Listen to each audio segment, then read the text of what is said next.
So we've titled this one, The Theology of Blessings. And that's a little bit loaded of a term. And so I want to start by kind of piecing that apart. First of all, by talking about what is theology and what do we mean by a theology. So what I'm talking about here when I talk about a theology is how we make sense of things. Is that how you think about it? Yeah. Okay. That works. So, I mean, it can be a much more loaded term because you can think of the theology as something that comes from the church. And a lot of theological points do. But I think we also all have our own individual theologies. We kind of have to. Yeah, it's our meaning making. Right. Yeah. And I think it's easy to say, like, oh, yeah, I believe what the church believes or whatever. But the church does not expound every belief and every point that we could believe. And so whether we think of it that way or not, we all have individual theologies because we all have individual beliefs. Mm-hmm. Okay, so that's what I want to talk about. What we want to talk about is the theology of blessings. And some of that might be theology that's expounded by the church, and some of it might be individual theologies that we hold based on our own experiences. So we're going to want to hear from you guys. Jump in the comments, jump in the chat while we're talking with questions and comments, because we'd love to hear your experiences and what you think about blessings as we go as well. Okay, so we've defined one of the terms. Now I'm interested to define blessings. Okay. Because I think blessings can be a number of different things. Now, first of all, I think when we are in church and we're listening to talks or lessons or testimonies, blessings tend to be sort of secular. Like, they tend to be monetary, or like you got a job that you wanted, or somebody got better from being sick. And I think that's certainly one way to look at blessings. Mm-hmm. What are blessings to you?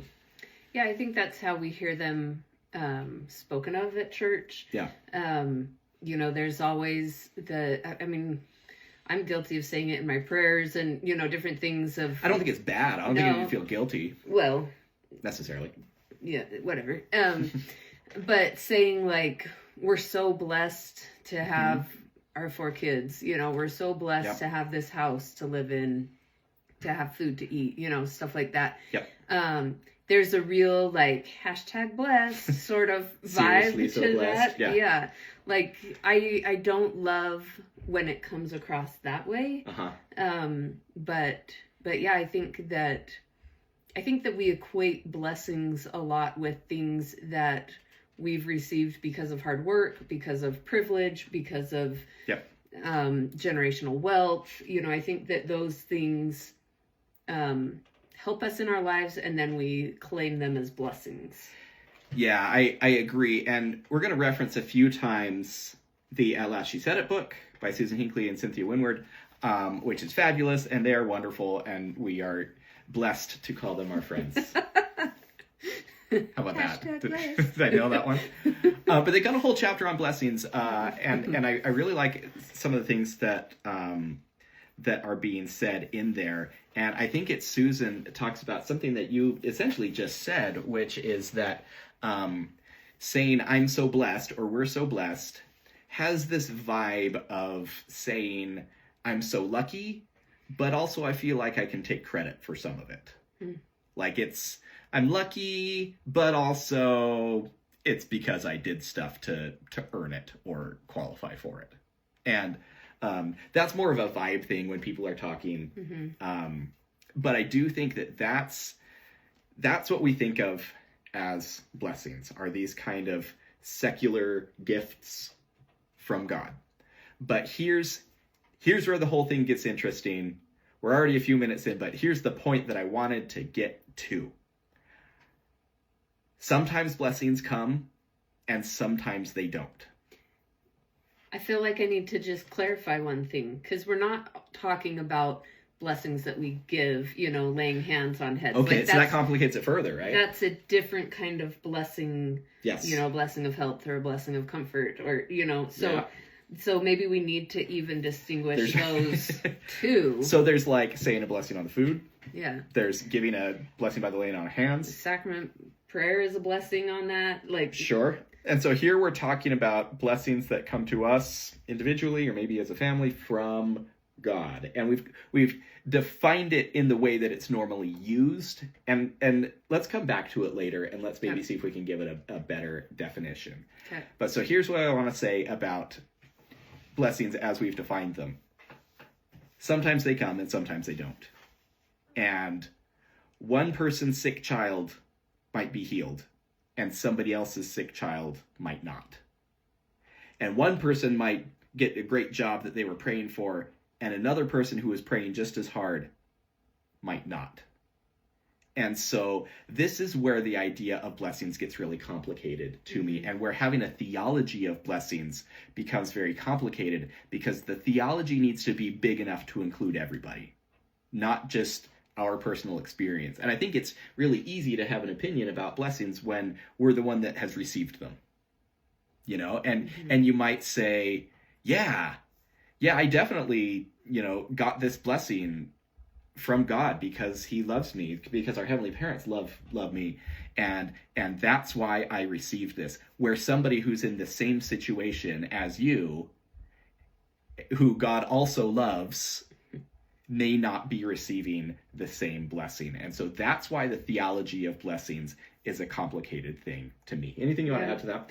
Well, I think if you're looking at, say, a job, like you're talking about, okay. And you just say, I got it because God loves me. You're taking out the resume that you turned in, you're taking out who interviewed you, how the interview went, you're taking out all of these factors that went into it, that essentially made the thing happen. Right.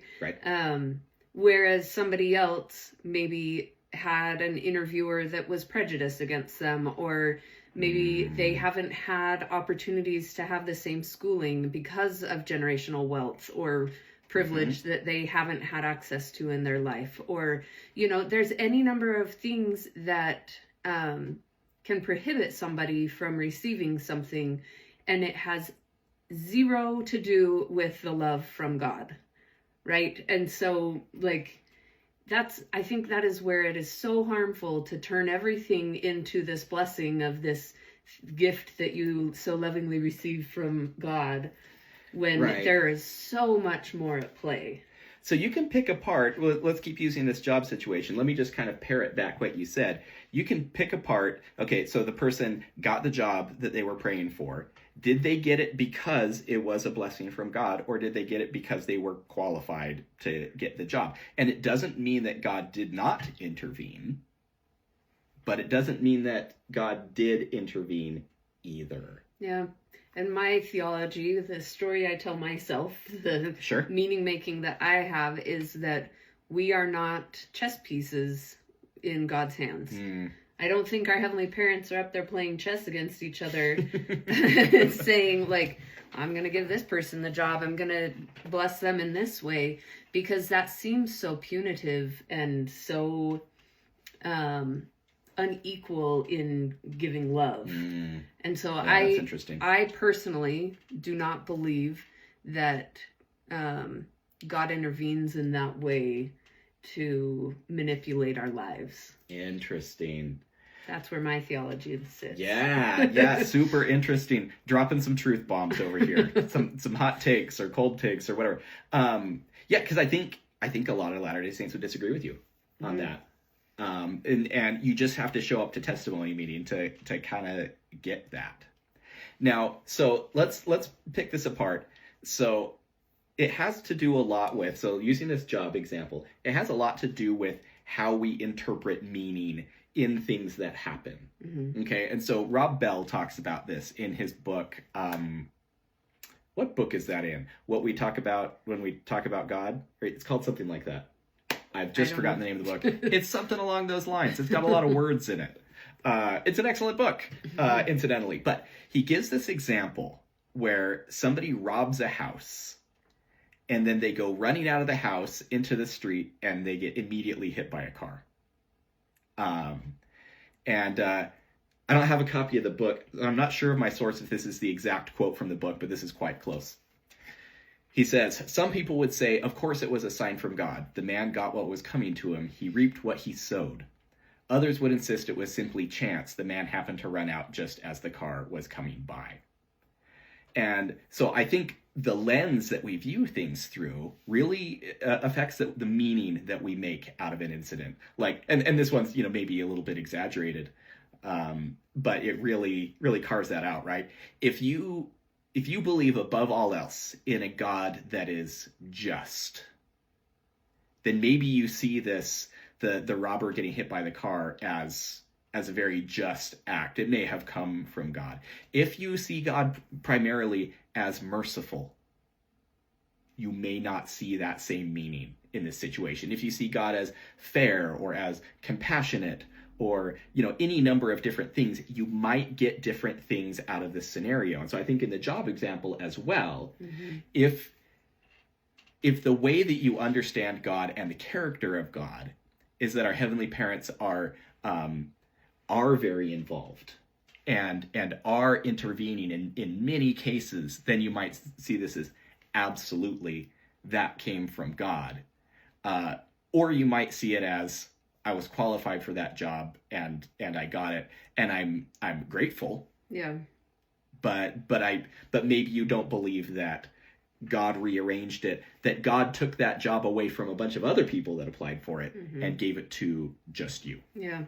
I think it's in the Theology of Suffering by Francine Benyon. She talks about how God they are subject to the laws of the world, and they're not going to stop gravity from happening on Earth, and so kids fall out of houses.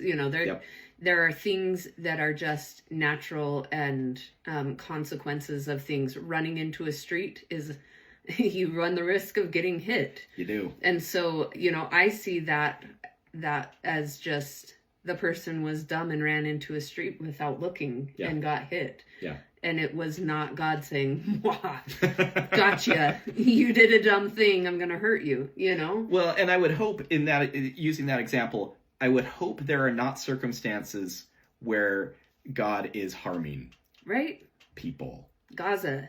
Yeah. That is not from God. Yeah. Yeah. Yeah, and so that's why that example, I think, is a little bit exaggerated. It's easier to use a positive example like, the getting a job or somebody getting better from being sick or something like that. Yeah. We've got a comment here from Heather that says, "I think all of this is interesting, but I believe above all else, agency plays a role that we don't seem to pay attention to when comparing blessings." Okay. What do you take away from that? Agency definitely is in there, and I don't know. I feel like I need to think about this when comparing blessings of like, I got the job and you didn't. How does agency play into that? Yeah. I think, I don't know. Gotta unpack that a little bit. I know. I think that, there's definitely agency in the way that you prepared for the interview and the way that you Sure. all of those things. And then there's the other things that are just on it, which is the personality of the interviewer and your personality and things that are maybe a little more natural that you don't have necessarily a choice in. Yeah. But yeah, I think agency totally plays a role in everything we do. For sure. And in the way that our heavenly parents are not manipulating us because they value our agency so much. There we go. Okay. So I think that's probably the real takeaway here is our heavenly parents are not going to intervene to the extent that they are taking away our agency. Right. And that's interesting. So let's double click on that even a little bit further, which is a theology of blessings has to kind of revolve around this question of how much does God intervene in our lives? Does God intervene in our lives? The amount could be zero. Yeah. or it could be a whole lot. And so, I don't have an answer. Certainly we don't know how much or if any God is intervening in the day-to-day of our lives. I can give you an example from being a parent. and this is what we fall back on a lot of times. But it's a couple of things. One, I try to be there for my kids when they need me, and try to kind of always be there. That doesn't mean I'm always standing there and that sort of thing, but I always want to be there for my kids. Also, second point, I don't give them everything they ask for. That's just much to their chagrin. that's just reality in that, and there's a million reasons, and we probably don't need to rehash them here. You make spoiled kids, and they need to learn to work hard, and there's a million things in that. But I have to imagine that at least some piece of that our heavenly parents have in common there, which is they want to always be there for us, and they're not going to give us everything we ask for. Yeah.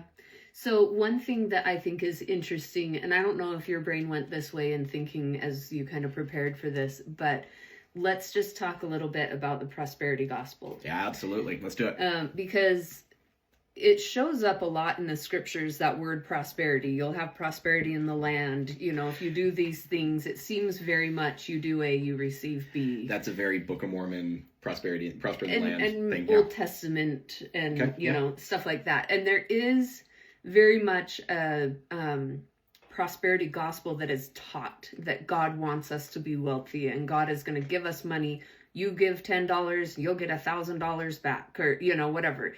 That is so harmful, so far away from the gospel, the true gospel of what Jesus taught, Yep. And so I think that, that's kind of a separate thing than how we think about it in our church. Yeah. I think in our church, we think of it more as, it's similar to I give this and I'll receive this blessing. Yep.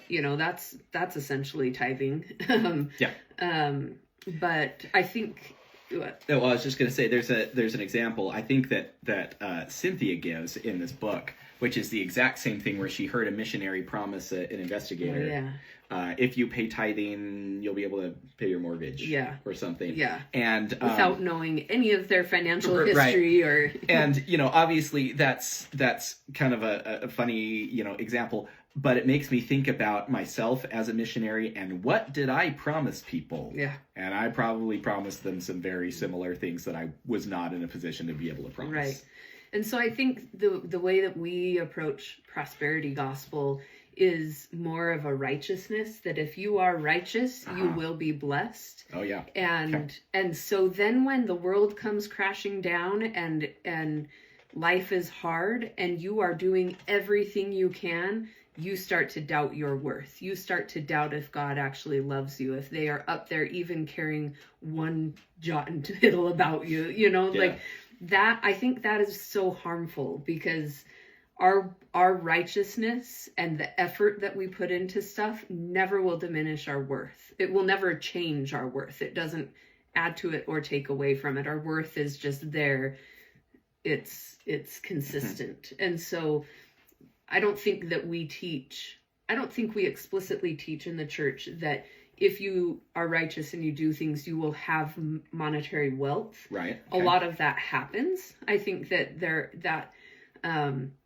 that gets attributed to blessings, but I don't think that that's explicitly taught that way in the church as it is maybe in other Christian faiths. But I think there is a very unspoken belief or understanding of if I am living my life righteously, I will be taken care of financially, or I will be in good health, all of that. And so what do you do when it comes crashing down? Right. And that's where the theology of blessings, it comes apart at the seams. If your theology is, if I do this, then I will receive this. Mm-hmm. If I'm obedient, then I will receive blessings. And I think largely that is the blessings theology that is taught in the church, is that blessings come from obedience. Mm-hmm. And it's easy to see why, right? Like that doesn't even sound that outrageous because we hear it so often, and we hear it in talks and we hear it in lessons, that blessings come from obedience. And perhaps they do. Like who am I to say? You can't turn it away. You're not going to not be blessed if you're obedient. But hashtag blessed. It just doesn't sit well. Yeah. Nice comment from Tom about prosperity can also have a spiritual meaning. So that's kind of a nice, I feel a little bit better about that. Like, if you are righteous, then you will prosper spiritually. I kind of like that a little bit better. Yeah. And take money out of it. Yeah, that feels a lot better. And thanks, Marty, for your comment too. Yeah, really nice comment. Yeah. So, theology of blessings in the church will be blessed for obedience. And I want to talk about one other piece that's related to prayer instead of to behavior, which is we can ask for blessings, but the same thing happens. Are you saying ask people, or we can pray and ask? Pray. Okay. Pray and ask God, please help me get this job. Yeah. Or heal whatever. my child. Absolutely. Any of those things. So the same examples still hold, and the same conclusion still holds, which is sometimes you get it and sometimes you don't.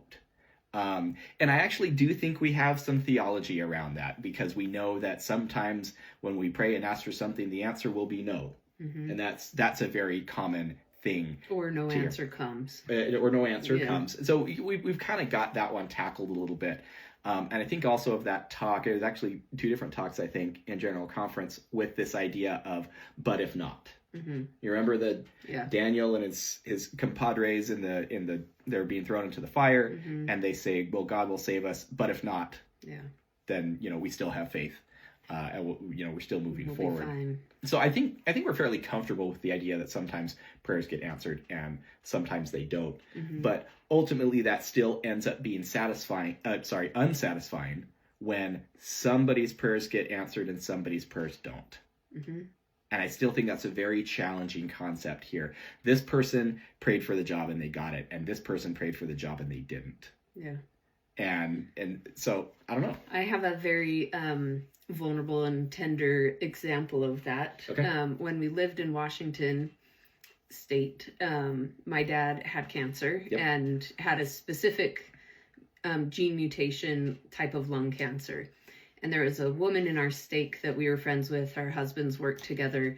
And her dad, I saw her somewhere, and her dad had the exact same issue. Okay. Yep. My dad at that point had been battling his cancer for probably 5 or 6 years. Yeah. Okay. And so I really bonded with her, and I was like, our dads both have the same cancer. I'm so sorry. I'm down the path from you. I can help. Like, is he on these, trial drugs that my dad was doing? And then 3 months later, I saw her at another activity, and she said, guess what? His scan came back and it's clean. He's healed. And my heart just sank. And I thought, why does your dad get to be healed? Why is my dad still struggling and eventually he died of that illness? Yeah. Why were her prayers answered and mine weren't? Because I felt like we were doing all the things that were right. And, and so, and it's cancer. Like, you can't, right. Cancer just happens. There's so little that we can actually do to control cancer at all, Yeah. And so that definitely was really hard to come to terms with her dad being healthy and being around for her kids, his grandkids, for, who knows? I think he's still alive, right. So that was really hard. So. Yeah. And again, I think it's easy to feel like you have blessings figured out when you're the one that received it. Yeah. And so, I won't put any words in that woman's mouth, but she could have been thinking and saying and, bearing a testimony and in testimony meeting and saying, yeah, you just have to pray real hard and God's going to give it to you. Knife in the heart for people that are praying really hard. Right? Yeah, because those things don't always come. And that theology has to be big enough for everybody, not just when the cause and effect piece works out for you. Mm-hmm. Yeah. I think that's really challenging. Yep. So one more call out from our At Last You Said It friends, which is they talk a little bit about, again, the definition of blessings. And I said I wanted to come back to that. Mm-hmm. Because ultimately the monetary blessings, the job, the healing, all of these things are a little bit unsatisfying as blessings. because of all the reasons that we've talked about. And what they're postulating in the book is that maybe being blessed is a state more than it is a thing that happens. Something you receive. Yeah, exactly. And maybe it's something that's internal. And so maybe being blessed is an internal state where you're feeling contentment and you're feeling gratitude, I think is a really important one. Free of envy and some things here. And so blessed is when you're able to have that joy in your life, just being who you are and doing what you're doing. Mm-hmm. And I kind of liked that. What's your thoughts on that? Well, I was thinking of another word that could often be used. Okay. Which, and I maybe this is a whole other topic, but it's saying something was a miracle. Oh, yeah. How do miracles play into this? Mm-hmm. It's a miracle that I got that job. You know? Okay. How is that different than I'm so blessed that I got that job? Or, it's a miracle that this friend's dad was cleared of cancer. Why didn't my dad receive a miracle? I don't know. Right. But that I don't know. Does that feel better than a blessing, or that our heavenly parents are giving a miracle to this person and not to that person? I don't know that it does. It feels a little bit different. Yeah, it does. Yeah. It almost feels like it's less earned mm-hmm. and more kind of lucky. Mm-hmm. Like, God chose to give a miracle to me. That's amazing. Whereas blessed has a little bit of that vibe of like, I asked for this, I worked for this, and I got it. Mm-hmm. And so you're just a sorry old loser that you didn't. Right. And so there's a little bit of like nuanced difference in that. Yeah. Is it really a helpful difference? Perhaps I don't know. But I do love this idea of adding gratitude and having, like, saying I'm blessed right now. Like, I feel grateful. I feel a blessing in my life, but it's not anything, I don't know. I really just struggle attributing it all to God, to our heavenly parents. Yeah. Because I think there are so many underlying things that play into it or don't. And so, I maybe I would just stick with gratitude. I'm grateful I'm privileged to have received this, or I'm grateful I have the luck in my life right now, the good fortune. I don't know. Mm-hmm. That's really tricky. Yeah. I agree with that. And that's a place where I landed in preparing for this and doing some research and some thinking is I don't think you're going to go wrong with gratitude. I think that's a good place to be. And I think the gratitude, when we show gratitude to God, it's way more for us than it is for God. Because I don't know that our heavenly parents are getting a whole lot out of that. But I think that helps us to be humble and to say, well, maybe I earned this, or maybe I legitimately did not, and puts us in a good place. I think we're better people when we're expressing gratitude. Yeah. And so you can pick apart a situation and say, okay, I got this job. Did I earn it because I was qualified, or did God help me get it and arrange all of the things along the way for me to get this job? I don't know. We're never going to know. And that doesn't change any of the facts that you have it now. Right.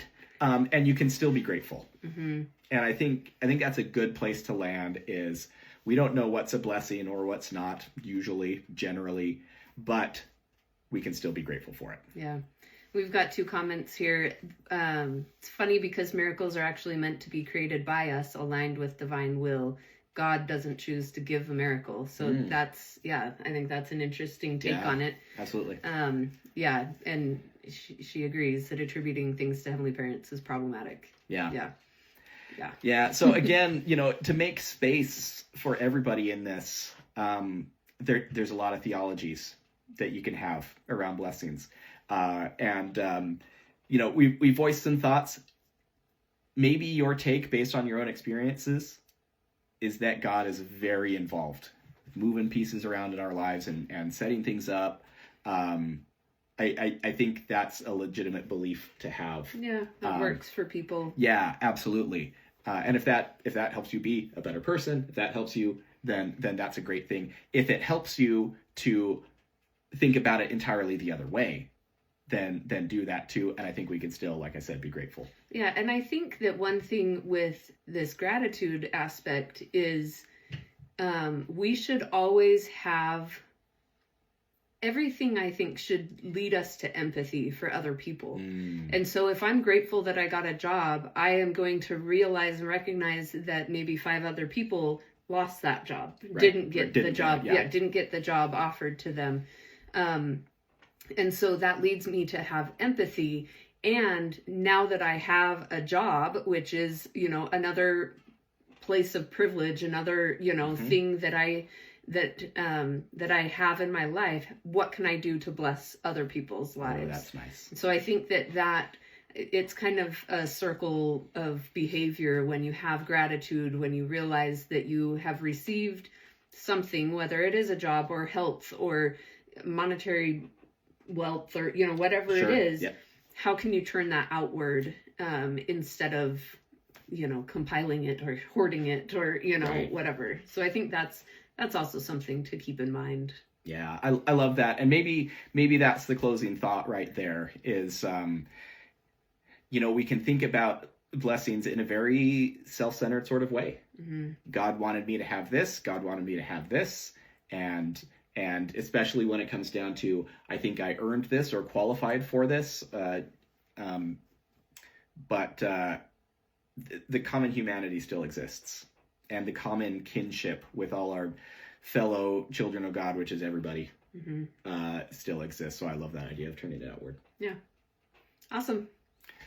Thanks for joining us tonight. And thanks for jumping in the comments. We had some really nice discussion and questions and thoughts. So appreciate all of you joining and participating. Yep. We'll see you next week. See ya.